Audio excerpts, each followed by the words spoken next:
राउत साहब, हम आपसे ये भी जानना चाहेंगे, जैसे कि आपको पता है कि आपने पार्टी क्यों छोड़ी, इस पे तो हम बात नहीं कर सकते, वो आपका पर्सनल मैटर है कि आप आज़ाद हैं भाई, कोई किसी भी पार्टी में जा सकता है। लेकिन आप ये मानते हैं क्या कि मान लीजिए विधानसभा चुनाव के बाद आपको पता है कि कारपोरेशन का भी चुनाव होगा, तो आपको दिक्कत कुछ आ सकती है कि या जनता आपके साथ है? देखो, हम दिक्कत तो मुझे लगता नहीं आ सकती है, क्योंकि हम जनता के बीच में रह के जनता का काम कर रहे हैं, तो दिक्कत तो नहीं आना चाहिए। फिर भी जनता की मर्ज़ी है, हम उनके ऊपर हमारी मर्ज़ी को थोप नहीं सकते। अगर वो चाहेगी तो मुझे जिता भी सकती है और जनता चाहे तो हरा भी सकती है, लेकिन मुझे उम्मीद तो है कि इंशाल्लाह मैं अगर उनके लिए अच्छा काम करूँगा। और हमने जो ये पॉलिटिकल पार्टी जो बदली की डेमोक्रेसी है, इसमें हर एक को अधिकार है कि अपना पक्ष रख सके और अपनी बात कह सके। बस कुछ काम नहीं होने की वजह से हमारे को जितने देर आवाड़ा साहब से कोई वो दुश्मनी नहीं है, सिर्फ जो है काम की वजह से थोड़ी सी हमको शिकायत थी, काम नहीं हुआ तो हम लोगों ने थोड़ा हमारा रास्ता अलग किया। काम के बारे में हमारा भेद ये है, मन से उनसे कोई हमारा ऐसा वो नहीं है। जनतन टाइम्स में आपका स्वागत है, मैं हूं सादिक अली। आज यहाँ के समाज सेवक और एनसीपी अजीत दादा पवार गुट के जो है सक्रिय जो है कार्यकर्ता और नेता जो है इब्राहिम राउत साहब से बात करने के लिए आया हूं। जैसा कि आपको मालूम है कि इन दिनों जो है लाडली बहना योजना जो है काफ़ी जो गवर्नमेंट ने चलाई है वो शबाब पर है, और उसमें उसके फॉर्म भरने के लिए आप देख सकते हैं जगह जगह जो है क्या कहते हैं कि सभी जगह पे जितने भी एनजीओज़ हैं, जो पार्टी कार्यालय हैं, वहाँ पे महिलाओं की भीड़ लगी हुई है उस फॉर्म को भरने के लिए, ताकि सरकार द्वारा चलाई जा रही स्कीम का भरपूर फ़ायदा उठाया जाए। तो उसी सिलसिले में आज हम कौसा में अजीत दादा पवार गुट की जो क्षेत्रीय ऑफिस है, ये कौसा जामा मस्जिद के बगल में, ये यहाँ की जो पूर्व नगर सेविका हैं अशरीन राउत मैडम, तो उनके ये हस्बैंड है और साथ में जो है ये एनसीपी के इस समय बहुत ही सक्रिय जो है कार्यकर्ता भी हैं। तो हम इनसे बात करेंगे सीधा जो है।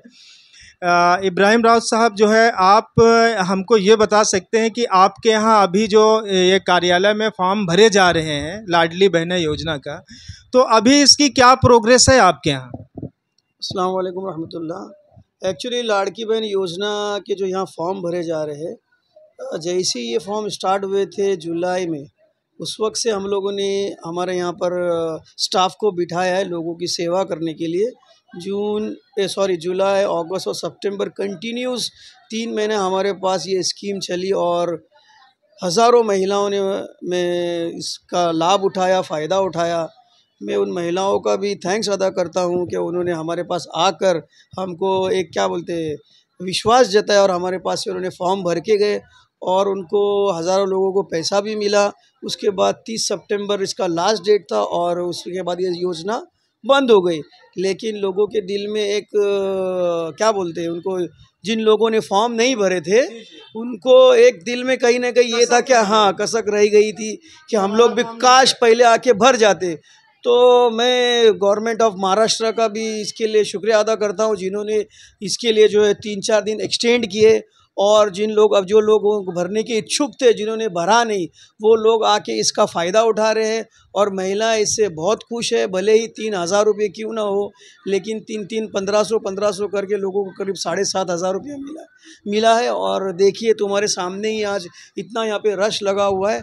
हम चाहते हैं कि ऐसी गवर्नमेंट कोई भी आवे, जनता का फ़ायदा होना चाहिए, उसमें हम जो है। आप ये चीज़ मानते हैं कि अजीत दादा पवार का ये जैसे कि इसके लिए बहुत ज़्यादा उन्होंने कोशिश किया, और हालांकि महायुति की भी कोशिश, लेकिन अजीत दादा पवार जो है का इसमें ज़्यादा वो आता है, तो आप मानते हैं कि बहुत अच्छा कार्य हुआ है? बिल्कुल 100% हम मानते हैं। उप मुख्यमंत्री अजीत दादा पवार का भी हम तहे दिल से शुक्रिया अदा करते हैं, क्योंकि फाइनेंस मिनिस्टर भी है, उन्होंने जो है इसके ऊपर अपने हस्ताक्षर किए और लोगों को इसका लाभ दिया है। महिलाएं इससे बहुत खुश है। आप महिलाओं से पूछ सकते हैं, इससे मेरे ख्याल से उनको आने वाले चुनाव में भी ऐसा फ़ायदा हो सकता है। अभी जैसे गवर्नमेंट ने बहुत से जो है प्रस्ताव कैबिनेट में पास किया है, तो अभी हाल ही में 4-5 दिन पहले जो मदरसा शिक्षक थे टीचर थे, जो इनकम जो है वेतन 6,000 थी, तो कैबिनेट ने जो है 6,000 से 16,000 करने का प्रस्ताव पे जो है मुहर लगाई। तो इसको आप किस रूप में देखते हैं? तो ये अच्छी पहल है। देखो, हम लोगों के लिए अच्छा काम करेंगे तो लोग हमारे से अट्रैक्ट होंगे। अभी पहले जैसी राजनीति नहीं रही, अभी जनता भी बहुत एक्टिव हो गई है। जनता जो है समझती है, और वोटर्स भी जो है, जो 15 साल पहले थे वो वोटर्स नहीं, अभी 3 साल में जो था वो 18 साल का हो गया। राजनीति में बहुत सारे अभी बदलाव आए, लोग विकास चाहते, लोग काम चाहते। वो देखते हुए ये सरकार का जो फैसला है बहुत ही अच्छा है। ऐसा होना चाहिए, लोगों को फ़ायदा मिलते रहना चाहिए। हम लोगों के काम के लिए चुने गए, हम लोगों को फ़ायदा देंगे तो निश्चित तौर पर आगे भी उसका आपको बेनिफिट मिलता रहेगा। इब्राहिम साहब, आप यहाँ के बहुत ही करीब क्या कहते हैं कि आपकी एक शाख है ये इस एरिया में, और आप लोग निरंतर जो है, आपकी वाइफ जो है नगर सेविका का चुनाव जीतते हैं। तो आप इन्हें इतनी बड़ी उपलब्धि कैसे हासिल किया आप लोग की लगातार आप लोग जीतते हैं? देखो, मैं पहले ही आपसे कह दिया, एक मैं तो जो है मेरा राजनीति से कोई संबंध नहीं था। जब मैं 2007 में पहला चुनाव लड़ा, मुझे मेरे दोस्तों ने, मेरे गांव वाले जो है, मेरे साथी, मेरे भाई, पूरे गांव के लोगों ने उन्होंने मुझे इलेक्शन लड़ने के लिए प्रेरित किया, उत्साह किया। और मेरा पॉलिटिक्स से कोई संबंध नहीं, ना मेरे फैमिली का संबंध था, ना मेरे कोई ख़ानदान का, राजनीति से कोई संबंध नहीं है।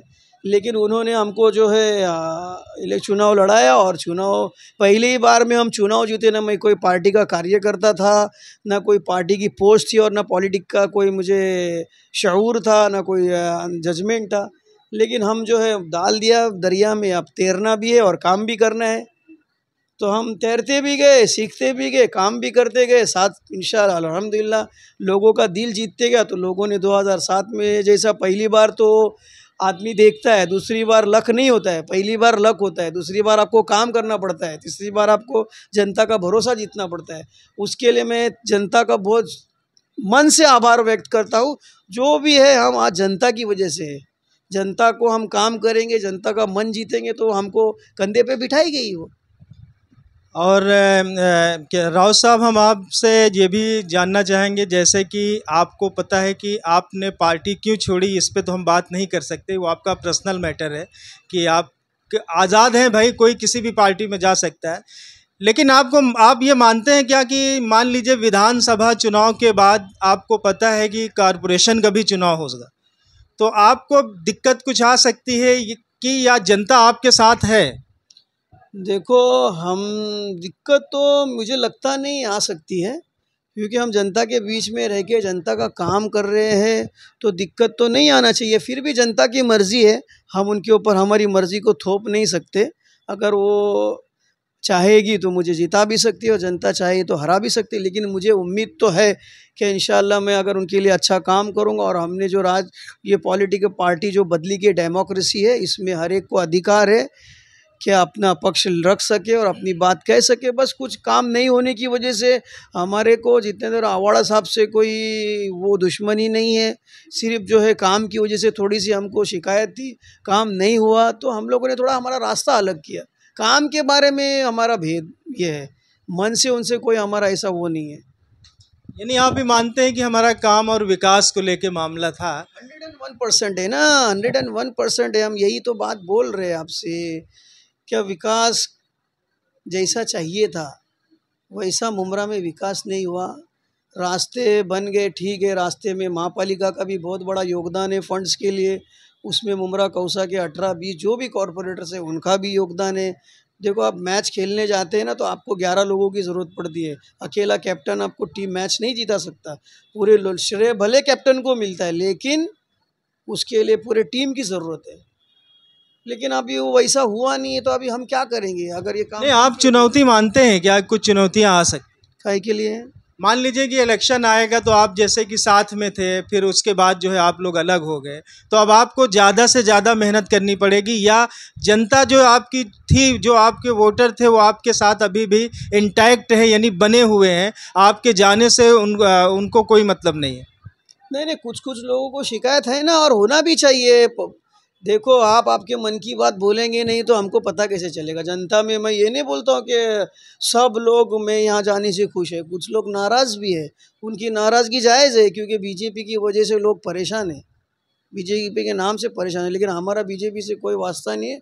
हमारा वास्ता श्री नजीब मुल्ला साहब से, हमारा वास्ता उप मुख्यमंत्री अजीत दादा पवार साहब से। उन्होंने पहले ही अपनी भूमिका स्पष्ट की है कि हम जो है हमारे विचारधारा को बदल नहीं सकते।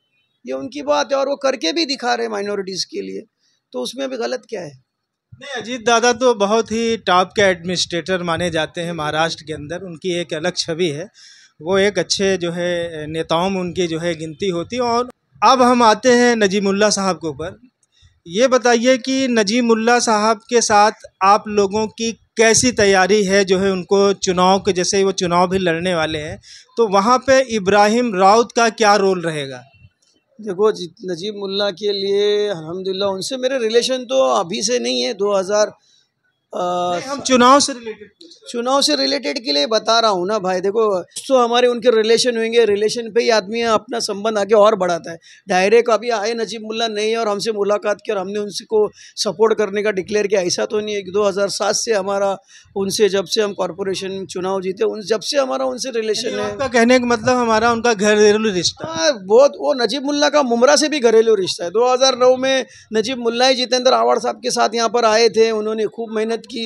जितेंद्र आवाड़ साहब जब मुमरा में पहला आमदारकी का चुनाव जीते, उसमें नजीब मुल्ला ने अपना जान माल वक्त सब नजीब आवाड़ साहब के लिए लगाया, ऐसा ना। और उन्हीं के बोलने पे हम लोगों ने 2009 में, क्योंकि हम आवाड़ साहब को नहीं उस वक्त पहचानते थे क्योंकि हम खुद भी नहीं थे, 2 ही साल हमको हुआ था जीत के, और राजनीति का हमारा कोई संबंध तो था नहीं जो डायरेक्ट हमारे उनसे रिलेशन होते। नजीब मुल्ला साहब ने हमारे को उनसे राब्ता करा के दिया था, हम उनका काम किए।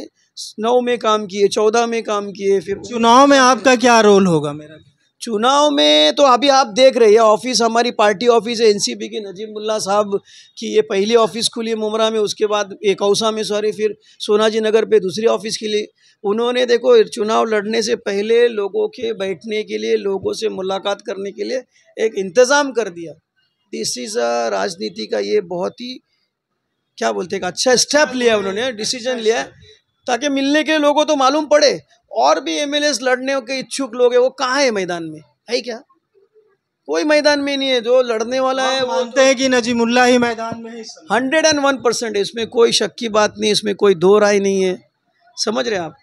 ऐसा है। तो माना जाए कि नजीमुल्ला जो है निकल सकते हैं?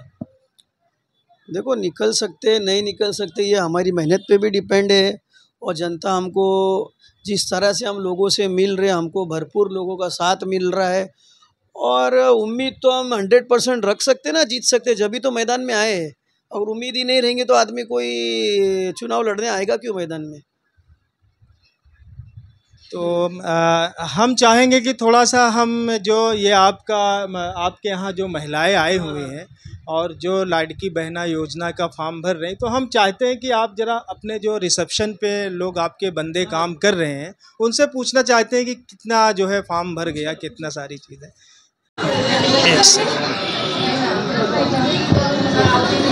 अभी जैसे कि आप देख रहे हैं कि यहाँ पर जो है लाडकी बहना योजना का जो है फॉर्म भरने के लिए काफ़ी संख्या में महिलाएं जो है एकत्रित हुई हैं। तो हम यहाँ पे जो फॉर्म भरवा रहे हैं उनसे जानना चाहेंगे, आपका नाम क्या है? मेरा नाम मोहसिन है। मोहसिन। बता सकते हैं कि अभी तक कितनी महिलाओं ने इस ऑफिस से फॉर्म भरा लाडकी बहना योजना के लिए? अभी तक के यहाँ पर 1000 के ऊपर चले गए ले पूरे फॉर्म भर के। बहुत लोगों को यहाँ से लाभ उठाए, ये अपने ऑफिस से बहुत अच्छा हुआ। यहाँ से सब अच्छा चल रहा है। यहाँ पर 1000 के ऊपर गए। 1000 के ऊपर यानी चले गए, यानी 1000, 2000, 3000 के तक के आराम से। जी। यानी आप मान रहे हैं कि यहाँ पे जो है औरतें जो है लगातार आ रही हैं? बहुत ज़्यादा आ रही है, क्राउड अच्छा खासा है और लोगों को यहाँ से फैसिलिटी मिल रही है। लाड़की बहन योजना जो चल रही है। जी। अब हम थोड़ा महिलाओं से बात करना चाहते हैं। आप कब से आई हैं यहाँ पे? मुझे आके 2 घंटा हो गया। तो अभी आपका फॉर्म जो है पहले नहीं भरा था क्या? नहीं, पहले नहीं मालूम था, नहीं भरे थे, अब भर रहे हैं। अब भर रही हैं? हाँ। तो अभी आपका नंबर नहीं आया? नहीं आया। आप कब से आई हैं? तो 9 बजे आए। जोर से बोलिए। 9 बजे 9 बजे से भी नंबर नहीं आया। तो जैसा देख सकते हैं कि भीड़ बहुत ज़्यादा है और महिलाएं बहुत हैं, तो हम यहाँ बीच में भी कुछ महिलाओं से बात करेंगे। आप कब से आई हैं यहाँ पे? 10 बजे। हाँ, अभी नंबर आपका नहीं आया? अभी नहीं आया। तो क्या इससे पहले नहीं ट्राई किया था क्या? नहीं, क्या वो जो डॉक्यूमेंट सब सही नहीं था। अच्छा, डॉक्यूमेंट आपके पास नहीं थे। आप कब से आई? मैं 10 बजे से। 10 बजे से। हाँ 10 बजे से आए, अभी नंबर नहीं आया। नहीं। तो जैसा कि आप देख सकते हैं कि कुछ महिलाओं से हमने बात किया है, तो वो बोल रहे हैं कि हम, कोई बोल रहा है 9 बजे से, कोई बता रहे हैं कि 10 बजे से। जी, डेली इतनी ज़्यादा ही रहती है। डेली ज़्यादा रहती है। आपका नाम? नाजिश खान। आप पहली बार आई हैं या सेकंड टाइम आई हैं? कल मैंने अपना कराया, आज मैं अपनी दरानी का कराने आई हूँ। आप अपनी जी काम तो हो गए। राव साहब, हमने लोगों से पूछा है, लोग बता रहे हैं कि 9 बजे 10 बजे से।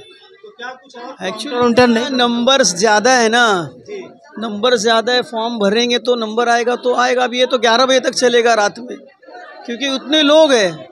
हाँ, 10 लोग रहते तो शायद अभी ख़त्म होता। नहीं, इसका एक आध काउंटर और बढ़ा सकते। 4 लोग यहाँ पे बैठे हैं भरने के लिए। 4 लोग। हाँ, तो एक टाइम पे 4 हो रहे हैं। एक को कभी कभी क्या होता है, सर्वर डाउन होने की वजह से थोड़ा लेट हो रहा है। इंशाल्लाह ये हम लोग जब तक जितना टोकन पूरा दिए हैं ना, उस जब तक इसको बंद नहीं करेंगे, कंप्लीट करेंगे, फिर सुबह में नेक्स्ट टोकन देंगे। तो ये थे इब्राहिम राउत साहब। इन्होंने बताया कि जितने टोकन हमने बांटे हैं, चाहे 10 बजे या 11 बजे, हम उसे पूरा कंप्लीट करने के बाद ही उठेंगे। तो आप देखते रहिए जनतन टाइम्स और हमारे चैनल को सब्सक्राइब।